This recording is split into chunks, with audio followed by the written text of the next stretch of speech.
สบายดีพี่น้องบัดสุขสุคนวันนี้อ้นก็ได้เข้ามาสวรรค์เด้อพี่น้องเด้อมาสวรรค์เข้ามาเวียดมากับป้าพี่น้อง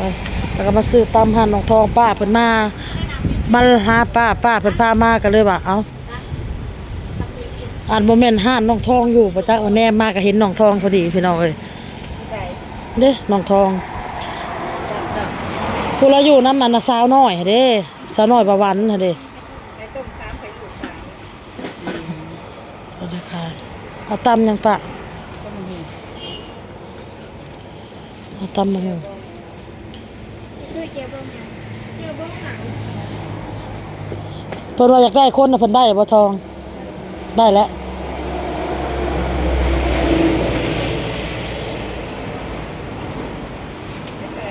สั่งตำมาหู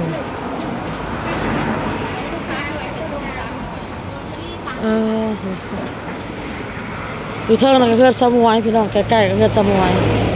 ขี่ลงมาหน่อยหนึ่งแล้วห้ามตำเลยห้านเพิ่นก็เป็นห้านแคมทางซื้อจามแน่พี่น้องอ้นมาเวียกนะพี่น้องเด้อเข้ามาแล้วก็สิยามบ่ได้ขายของมื้อพี่น้องเอ้ยอ้นก็ได้มาเวียกซื้อปิ้งลิ้นพี่น้องเอ้ยพักเพิ่นหากลับเนาะ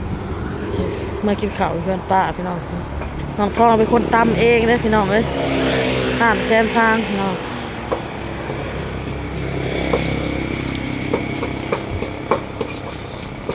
แซ่บๆเด้อ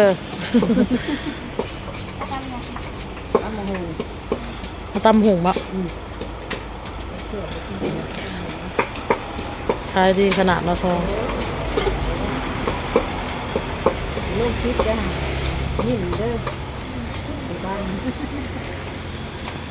ป้าเอ้ยไม่จีดน้อง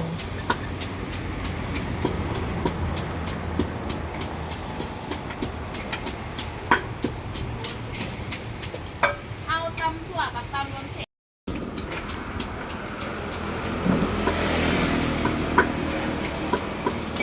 เจ็บหัวเลยเจ็บหัวจะเป็นยังไงสมงานสมหมูสมป้าบ่นี่ชุดพวกสมป้าเบิ้งขบจะขายดีบ่พี่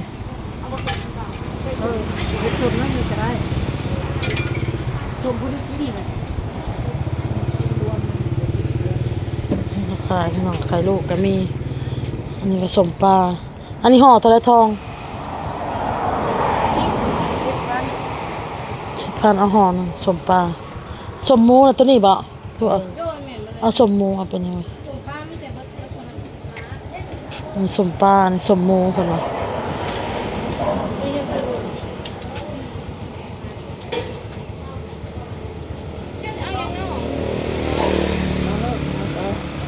กินรอบไปกินไม่เอารอดล้างดูอ่ะ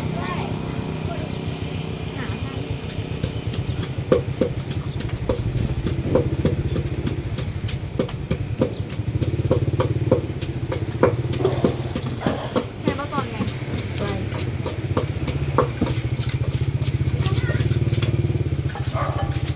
ทำไหวปะทอง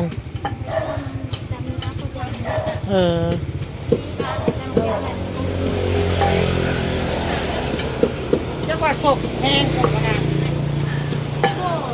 พอดีกินนักกระสือมาเมื่อวานใช้เพิ่งได้เนี่ยนี่ว่าเราอยากได้คนนั้นเราพ่อหรือเปล่าสะทองลูกสาวเราวันนี้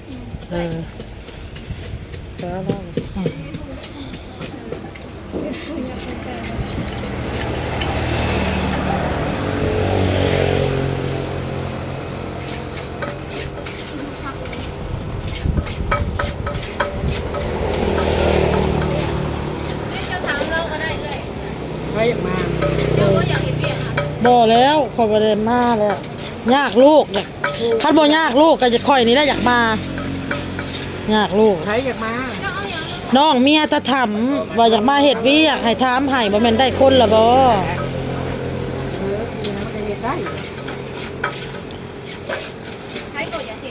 น้องเมียน้องนั่นน้องของน้องเมียน้องชายอยู่วิลาได้อยู่วิลาเซโปนผมไปกลับแล้ว บอกให้ได้เที่ยวโอ้เรียกกับไปนอนเงื่อนข่อยนี่นั่นไปสิยากเจ้า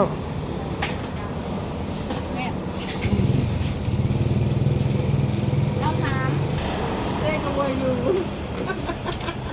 มันน่ะเขามีบ่อนนะมีบ่อนมันยากเอ้าเขาบ่ให้อยู่เจ้าอะไรว้ายยังบ่ให้อยู่ตายเจ้านะลูกหลานจะบ่ให้อยู่แล้วเจ้านะใครต้องมาบุกแดง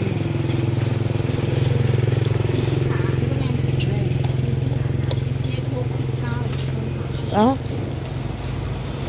แล้วเขาจะมีเงินน้อยพอหนูจะเอาแม่เขาก็มีไปพันมีแต่ข้าวร้านก็ไปนุ่งเสื้อพี่น้องลุงมานะกินข้าวเงินป้ามันเล่นเงินป้าเลยพี่น้องเลยตำมะฮุงแล้วก็จามลิ้นพี่น้องปิ้งลิ้นเนาะลุงกับป้าพี่น้องกินข้าวน้องป้าให้น้องสบายดีอีกเถื่อเนาะพี่น้องเนาะวันนี้กับมาว่าสวรรค์นาเขตหลังจากที่ข่อยไปเวียกเนาะพี่น้องไปกับป้าเนาะพี่น้องแล้วก็ข่อยกะมาหาหนกพี่น้องมาเว้าเรื่องการค้าการขายของเราเนาะมาเบิ่งกระปุ้นเนาะมีกระปุ้นแห้งเด้อพี่น้องเด้อสั่งได้พี่น้องอันนี้คงใหญ่เลยพี่น้องเบิ่งกระโต้ข่อยใหญ่สำได้พี่น้องอันนี้อยากสั่นของกระโต้ข่อยพี่น้องเลยอันนี้เพิ่นขายถุงหนึ่ง50ปลายพันเนาะพี่น้องเนาะพันนั้นไหลเป็นเงินไทยก็สิมอง90 บาทนี่แหละถุงหนึ่งอันนี้ถุงโลหนึ่งพี่น้องกระปุ้นแห้ง90 บาทหรือว่า95 บาทเพราะว่ามันถุงหนึ่ง58,000เนาะเราขาย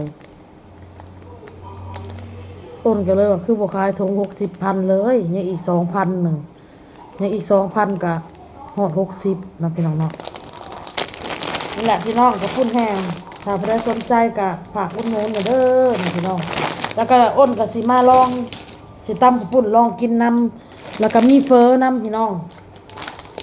สนใจก็สั่งได้พี่น้องนี่ทีแรกเพิ่นสิสั่งอ้อนตีนเป็ดดองกับตีนไก่ดองที่แบบว่าไล่กระดูกนะจนนั้นมันแพงเนาะพี่น้องเนาะมันแพงมันก็เลยย่านไปว่ามันแพงระยะบ่มีคนซื้อคนหยังเพิ่นก็เลยเลือกท้าว่าเรื่องแซ่บแซ่บบ่พอเอ้ยเพิ่นสั่งมากินก่อนแล้วสั่งมาเทสแล้วก็มี FC ทางตะแขกเพิ่นอุดหนุนนี่ก็ขอมุกขอบใจไปถุงหนึ่งเนาะพี่น้องเนาะอันนี้สิเป็นเฟออันนี้บ่แม่นเด้อพี่น้องข้าวปุ้นอันนี้ฮะเป็นข้าวปุ้นฮ้อนไส้หยักนี่พี่น้องเอ้ยเพิ่นขายถุงหนึ่ง28,000 กีบพี่น้องเอ้ย28,000 กีบเด้อพี่น้องเด้อ28,000 กีบอันนี้ก็คือกันอันนี้ข้าวปุ้นแจ่วขิงสุดบ้านหอมเพิ่นว่าสุดบ้านหอมเป็นข้าวปุ้นแจ่วขิงคือว่ามีเฟอนำได้เฟอหมูเฟอหมูเจ้าหาอยู่ไสเอามาดูเย็นในถุงผือสิเอาแล้วอันนี้เพิ่นสิเอาให้อ้นเอาเมื่อกินเมื่อเทสเมื่อลองเบิ่งมาพี่น้องเนาะเมื่อเทสมาลองใครสนใจก็สั่งได้เด้อพี่น้องเด้อนี่ข้าวปุ้นแจ่วฮ้อนกับข้าวปุ้นแจ่วขิงพี่น้องแบบเพิ่นสิมีแจ่วอีหยังของเพิ่นอยู่ในนี่แหละนี่สำเร็จรูปแต่อ้นก็บ่เคยกินได้แต่เอ้ยเพิ่นนี่คือสิกินแล้วแซ่บบ่เอ้ยแซ่บบ่แต่เฮาบ่เคยกินเนาะพี่น้องเนาะสิเอาไปขายแต่บ่เคยกินเอ้ยเพิ่นน่ะพอเอ้ยเพิ่นเป็นคนลงทุนเนาะเอ้ยเพิ่นก็ต้องซีว่าอันนี้แซ่บบ่อันนั้นแซ่บบ่เพิ่นถึงเอามาขายเนาะเฮาก็มากินกำไรหรือว่ากินเปอร์เซ็นต์น้ำเพิ่นพี่น้องเอ้ยอันนี้เป็นเฟอสูตรงัวพี่น้องตัวนี้อันนี้ก็เป็นเฟอสูตรหมูพี่น้องนี่แบบสำเร็จรูปเอ้ยอันนี้ก็สิมีอีหยังแหละเครื่องปรุงอีหยังแหละพี่น้องมันจะขาวเนาะมีกระเทียมเจียวหมกเพชรเจียวกับมีลูกชิ้นแห้งนำเด้พี่น้องเลยดิลูกชิ้นแห้งเนาะก็สิลองตำสู่กันกินพี่น้องเลยสั่งได้พี่น้องอันนี้ถุง28,000 กีบเด้อพี่น้องเด้ออันนี้ถุงหนึ่ง28,000 กีบมีครบหมดในเครื่องเคียงอยู่ในนี้เนาะพี่น้องเนาะฝากอุดหนุนนี่เด้อพี่น้องเด้อข่อยก็สิมาเอาน้ำเอื้อยเพิ่นนี่แหละไปขายเมื่อ ฮอดเฮือนก็สิโพสต์ลงเฟซนำแหน่ขายบางทีหมู่คู่เพิ่นอยากเอาไปลองกินเนาะหมู่ในเพื่อนเพจเฮานี่ที่เพิ่นอุดหนุนเฮาพี่น้องถุงหนึ่งสองถุงก็พอได้ค่าข้าวต้มลูกหลานเนาะพี่น้องเนาะอันนี้ผักกูดเพิ่นเอามาให้ลวกพี่น้องอ้นสิลวกแล้วก็สิตำข้าวปุ้นเด้อพี่น้องเด้อตำข้าวปุ้นกินข้างหม้อสิลวกข้าวปุ้นนี่แหละข้าวปุ้นแห้งนี่แหละสิลองกินตำกินน้องเมืองมันสิแซ่บเนาะ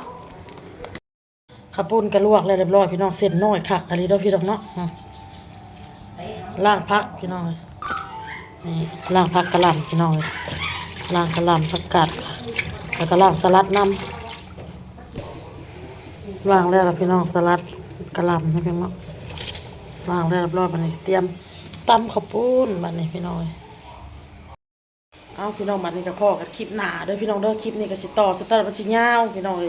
จะมาเบิ่งคลิปกินต่อกินตำต่อพี่น้องลาแหละสบายดีพี่น้องบ๊ายบายฝากติดตามเอื้อยเพิ่นให้เด้อพี่น้องเด้อช่องสาวหนกพากินพาเที่ยวพี่น้อง พี่น้อง ฝากติดตามให้เด้อพี่น้องเด้อเขามาเบิ่งช่องเพิ่นแน่เพิ่นกะช่วงนี้ลงดุเดี๋ยวนี้เพิ่นเฮ็ดเพจพี่น้องสร้างเพจเนาะ